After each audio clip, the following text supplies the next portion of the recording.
So I'm going to start based on that by saying I've been diagnosed with a voice condition, and so it's going to be a little hard for me to project, but I'll try. This is a picture I took of a sunrise, actually. It's just kind of open. So I appreciate Kiwanis letting me come and talk about a book I wrote about my life. It's a little different than Kiwanis does, but I think it's good that we can get to know fellow Kiwanians a little better, and you're definitely going to get to know me better if you read this book. It's the picture is from 1917, a recruitment poster for World War I. You look good for your age. Thank you. I thought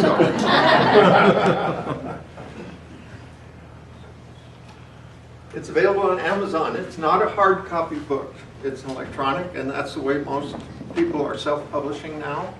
So it's free if you have what's called Kindle Unlimited, which you pay them $10 a month, I think, and you can download all kinds of books, or $3.99. And I made it cheap so people would download it and read it. Have you considered doing an audiobook version? I mean, I know for you I was in the middle of recording the audiobook when my voice started doing this. And that's a non-starter for an audiobook. And it got really bad. I've been to a couple of specialists. I'm doing some things trying to recover my voice, and I hope to do an audiobook. So I want to start with why I wrote a book at all.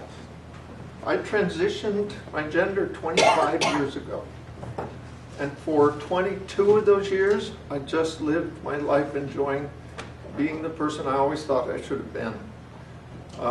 Worked for Intel, worked for solar companies, traveled to China, did all sorts of great stuff, met a wonderful man. We've been married 19 years now, and just connected, had a great life. But something happened about 3 years ago. Some of you will remember in this room I got a bit emotional, because elements of the Trump administration were trying to make a change. They ultimately did make, and I asked for all of your support. A couple of you did.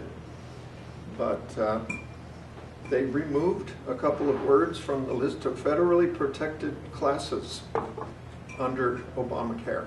They took out the words gender and gender identity.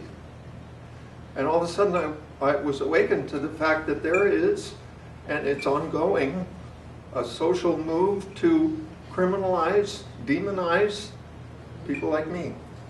And I had wonderful acceptance. No one's ever given me any grief. And I realized that maybe my story can help other people. And then the Biden administration came in, and I thought, oh, everything will be okay. You know, things will get back to normal. And unfortunately, the states, almost, I think it's 7 or 9 states now, are putting in place laws that criminalize transgender youth and even parents who try to help the youth, which I think is horrible. And so I decided that I needed to be more vocal, and I did a radio show with Louise here, with my husband, and also about the book after I wrote it. But I thought, and I do think my book can dispel some of the bad stereotypes. I write at the opening of the book, in the foreword, that this book is a real lived experience of a transgender person. It's not, it should show you that they're not crazy people, I hope, that they're worthwhile members of the community before and after transition. Their transition is just a little piece in here. It's not, mostly what you hear about a person like me is the transition piece, and everybody gets all, you know, up in arms about doing that. But I hope that you'll take away, if you do read the book, some lessons about the fact that if you support a transgender person working through these issues in their lives, that you might produce a very worthwhile and happy individual, such as my life has been. So that's why I wrote the book. I didn't write it for money. I'm making about 50 cents a book, so that's not it. I just am trying to get it out as many places as I can. So I start the book. A couple of my early readers said they loved this portion of the book. I wrote a short segment about a rescue that my submarine did. I served in the Navy, in the nuclear Navy, and we rescued the crew of a B-52 that crashed. And I wrote this, and people said, put it at the front to catch people's attention and make them want to read the rest of it. So I did that. It seems to work. And this crash happened in the middle of a typhoon, and the submarine with no keel, submarines are just round like cigar tubes, rolled like mad. We have not been used to that. Our entire lives are 200 feet underwater, and we don't feel waves. So people were sick, people were injured, but we rescued 5 of the 6 crew. So that's the opener. The prologue is that story, and it also mentions where I earned my Vietnam service ribbons. We used to patrol the coast of Vietnam and stop Red Chinese trawlers from resupplying the Viet Cong. We did that in 2 patrols, and I earned the campaign ribbons for that. And the crew, we earned meritorious unit citations for this. So that's what the opening was. This is not a missile sub. If anybody, do we have questions, go ahead. So the next time Josh shows kid pictures, he's liable to show the left-hand side of this, which is me, about 1 year old, and my fraternal twin sister. Each of us weighed 7.5 pounds. And I believe in 1951 that my mother was hospitalized for the last month. She passed away a long time ago, so I couldn't ask her this question, but I think she was treated with synthetic female hormones, diethylstilbestrol, DES. Some of you may know that that's a bad thing. Yes. It damages female children in utero. And nobody knows what it does to male children in utero, but hey, I threw it in there. Maybe it did something in my head. There's something else I'd like to point out at this point. My story demonstrates that I felt I was in the wrong gender and wrong body from the day I was born, from my first memories. And I say that trans cannot be groomed. It's born in you. But gender is groomed. If you look, I didn't realize it till after I published the picture of the book. But if you look at this, my sister has long hair and I have short. She's wearing a skirt and I'm wearing pants. And I recount a whole bunch of things like that in the book, at the opening of the book, that I show that gender is trained. Most people say, oh, it fits, it works for me, that's fine. But a transgender person, they say, wait a minute, and they poke at, why can't I be treated like my sister? Which I recount a bunch of incidents about that. And I got suppressed, and my father was a very judgmental religious type, and I learned that I could not be like that. In the 50s, if you did that, you ended up in a mental hospital, or you were beaten up, or worse. So I learned that I couldn't express this, and I suppressed it, and I had an internal life, seeing myself as a woman in the situations that I was dealing with as a male.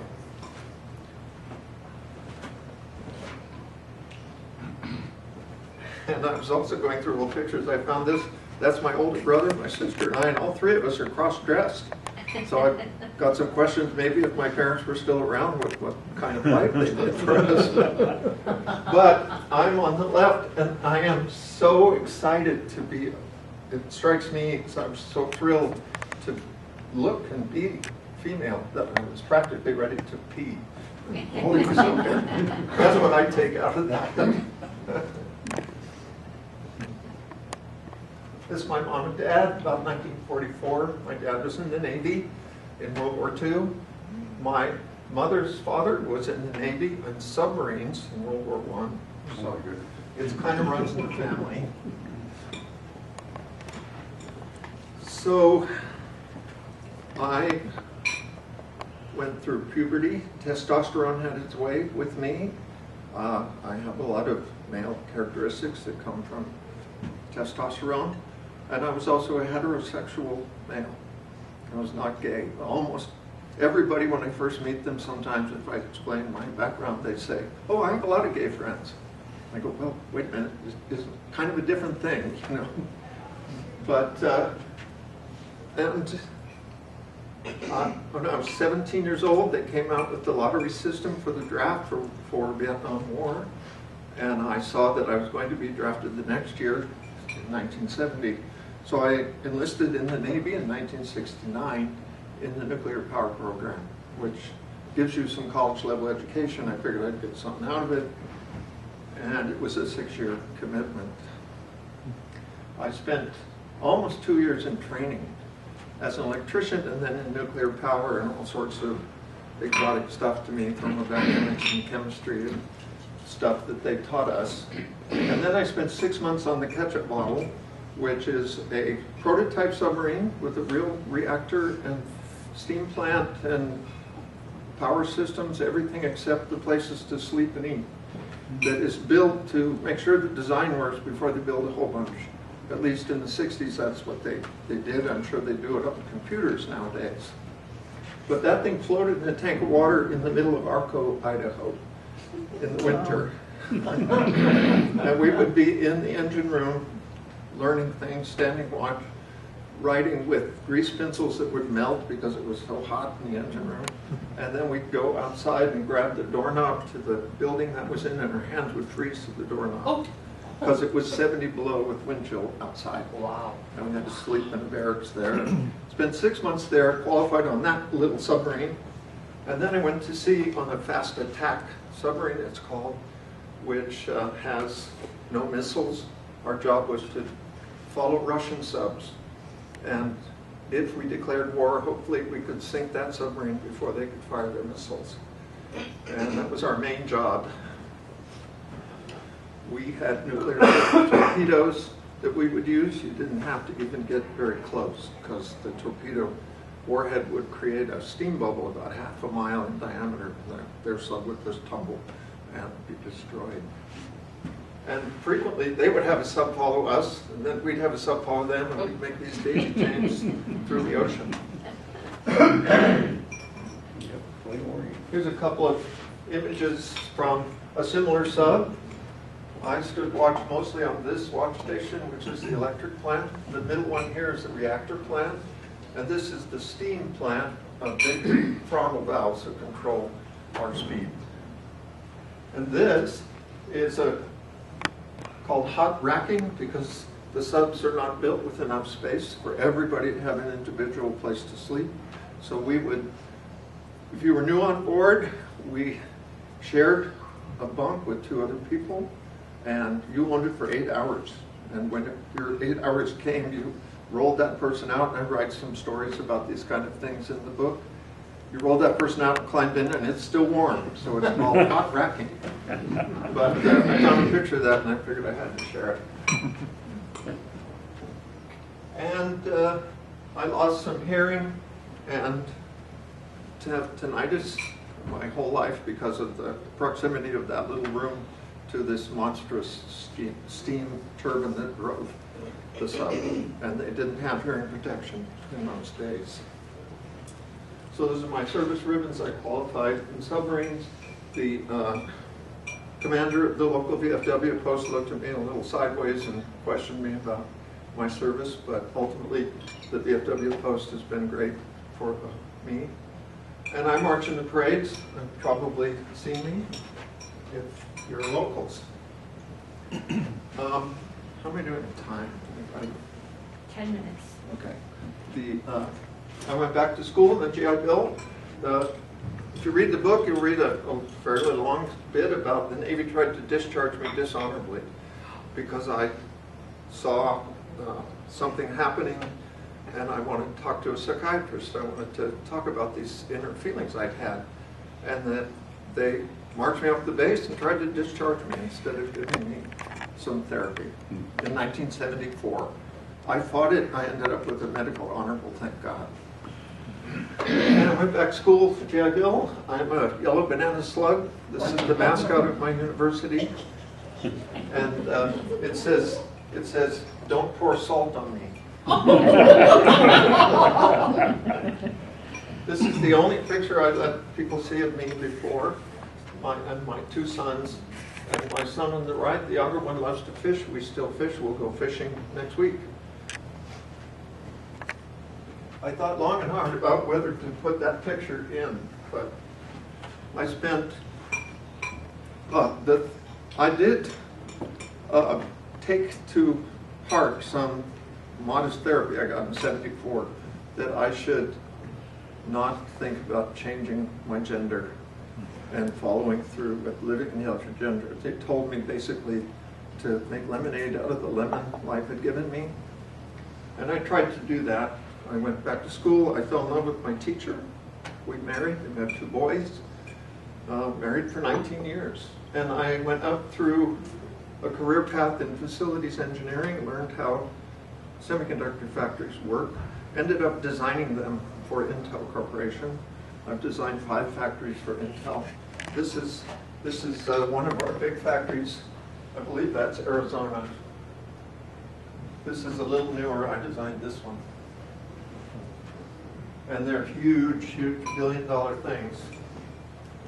And after I started at Intel, I discovered the internet, and I found a chat room that said, guess what? Those early experiments with helping people with this issue have produced a protocol you go through for 2 years that you get to talk out with a competent therapist what's going on in your life, and you go through some things to help you learn if you actually might be happy in the other gender. And long story short, there's a lot to read there. I went through that protocol. It caused my ex to divorce me. But I was one of those people that they thought might be successful, and I have been. And this gentleman, I tell some about, he was one of the very first doctors who would say, let's talk instead of you're going to the psychiatric ward. My first driver's license, I thought I looked pretty cool. I wore a wig in those days, I admit. And I tried internet dating, Match.com. And I had a lot of problems. I met a lot of really interesting guys. I found that I was attracted to men after my transition. I don't know, it just switched. I was heterosexual before. I'm still heterosexual. So, but that didn't turn out well. There's a lot about that in the book. And then my sister went to a 40th reunion for Medford High School. We lived in Medford 60 years ago now. And she ran into an old friend, that's Frank, who had also been in that school with her. And she said, you want to meet this friend of mine? And I said, sure. And she told him about me. And he said, love to meet her. And we sent, those are the pictures that she sent each of us. And we met and rapidly hit it off. And that was 19 years ago. And there's a lot in the interest of time I'm not going to say so much about. We had a wonderful big wedding. We also had a tiny little wedding because Intel, right in the middle of us deciding we would marry, Intel said, and we want you in China for 2 years, next month. So we hurried up and got married, and so Intel could change things and I could get a new passport. And then we had a big show wedding for all of our friends from all over the U.S. And that was pretty wonderful. Great experience for me. We spent 2 years in China. That's the view out our window of downtown Shanghai. Incredibly air polluted. It's just a horrible experience living there. And there's some great stories about China that I don't have time to tell because I want to leave space for questions. We hired a young woman to teach us Mandarin, which I can speak Yi Dian Dian, but my pronunciation is horrible. She just laughed at me. Frank did better, but this young woman ended up living with us. We helped her through her master's thesis in English literature, and she's now our daughter. She lives in Paris. She's been our daughter since 2003. And she has 2 boys we consider our grandsons. And I'm going over there in April to see her. That's cool. I tried to get out of high tech and run a jewelry business because I've had a hobby forever of making gemstones, but it failed. And then we retired. And that's our Chinese daughter in Paris and our first grandson. Frank and I think I actually talked to Kiwanis here about the trip we took to Scotland. just kind of celebrating retiring. And now we have another daughter. 6 years ago, the International Exchange Program, ICES, approached us, and because we had experience in China, we opted to host for 1 year, senior year of school, a Chinese woman, young girl of 17, and she has become our daughter in every way. She loves us, we love her, and she's now gone through 4 years of undergraduate, summa cum laude, Phi Beta Kappa, math and economics, and she's working now to apply to colleges for grad programs. So we have 2 Chinese daughters. And the book has a really happy ending. It's a love story, really. Learning about love at the beginning and finding it in the end. So those are my boys, and that's my husband and I. And so I would love to take questions. I've done this a couple times. I take very direct questions. Anybody want to ask? Some of them were quite interesting. But question, yes, Barb. I'm curious on what was most surprising to you in your journey in writing the book and then experiences. What kind of surprised you as far as what you might have discovered or a feeling you had? Or I shared the book with my 2 sisters. My brother is no longer alive. And apparently my memory of how things were in our family was faulty. But it surprised me how badly I wrote. I've never been a writer. I'm an engineer. I build things, design things. But I learned an awful lot about English. I mean, how many of you recognize passive voice or subjunctive tense? I mean, a lot of people put this stuff back on me and I had to study really quickly. Oh, I did it 167 times. So, but as far as personally coming out of it, the reading, I guess I didn't realize what a varied life I've had. You know, you're kind of always focused on today and tomorrow. Hollywood didn't call me and say they want to make a movie out of my book, but I don't know if that answers your question. Any other question? That you're all stunned? Yes. So I always heard that there were height restrictions to be on submarines. You're tall. I talk about it on the book. Oh, do you? Actually, I was not the tallest person, and you just learn to duck and dive through the little hatches. And we used to actually do things like try to travel from the bow to the stern without touching the deck, because there's so much piping and things overhead. You can monkey your way the whole way. So, but height didn't work. The head of our damage control team weighed 320 pounds and was 6'7", and he got around like nobody's business. So, that's a good question. Yes, Dave? Speaking of the book, you went into an initiation procedure on the submarine concerning the attitude of the sub. Can you tell us about that? Initiation procedure. Yeah, the sub will go up. Oh, yes. Well, we used to do pranks on people. You know, we spent 5 months underwater typically, and you get bored. And so we used to do fun things. We thought, and there was a watch station you had to qualify on if you were not a nuclear person but forward. Submarine's attitude in the water changes, and there are tanks and pumps that you can pump water to make us go bow down or bow up. We're going to go up to the surface or whatever. And it's a watch station called the ballast control panel. And typically when a new person stands their watch the first time they're alone, there's not somebody there with them, they're very eager and going to do it all right, we would get up all the people who were sleeping, maybe 20 people who weighed 200 pounds, that's 4,000 pounds, and everybody'd run to the aft, as far aft as they could go, aft in the engine room. And it would just barely cause the stern to sink a little bit. And this guy's up there going, wow, I better pump some water forward.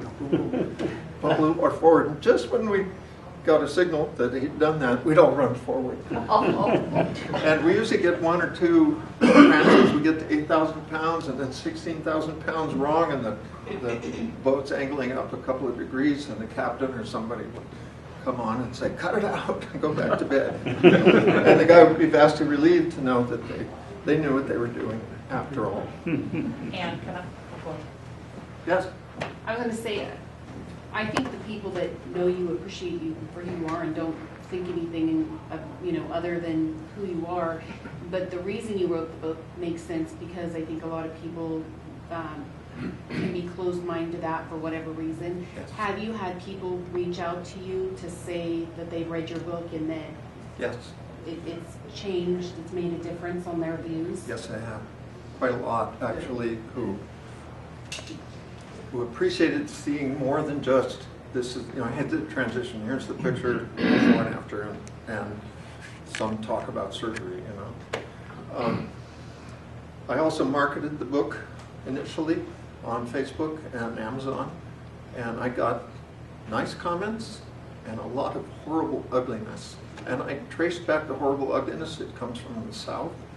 It comes from Florida and Texas and Louisiana and all those places, sending me pictures of dog doo-doo, calling me horrible names, telling me I don't know what I'm doing. I should go back, 25 years, come on. But I'm sorry, someone else. So, and we've talked a lot about your military and your stories there. You had 2 boys. Yes. And this is before you were transitioning. Correct. So during that point, did you sit with them and talk, and how did they feel about? My transition was black and white. I hid this part of me my whole life. Okay. And I raised my boys like a dad would raise a boy. And they were 18 and 14 when I transitioned, when I realized I had to do something. My older boy was 16 and he came out gay. He told us he was gay. We just put our arms around him and said, how can we help? And interestingly, and I write about it, he's been the hardest on me for this. And we're just barely having some kind of superficial connection now, 25 years later. John, did I speak loud now? Huh? Did I speak loud now? You were brilliant in many ways, but as a theologian, and what I hear you saying reminds me of the hymn, Jesus loves the little children, all the children of the world, black and yellow, and I wish so it were true. And, your story opens up so many doors of understanding that those of us who've not gone through this experience can only learn from you. And I say thank you. Thank you. But you remind me, my father cast me out. He absolutely said, don't darken my door again. After 18 years of reconnection, when I was so close to him every week, he'd lost his sight. I took care of him. And when I told him what I was going to do, he said, get the hell out. And he felt that if he was nice to me, he would jeopardize his place in heaven. And he would not get to see Jesus, quote unquote. So that's all in the book too. There's a whole bunch more in the book, but it would help me if you would download it. And thank you very much for letting me talk.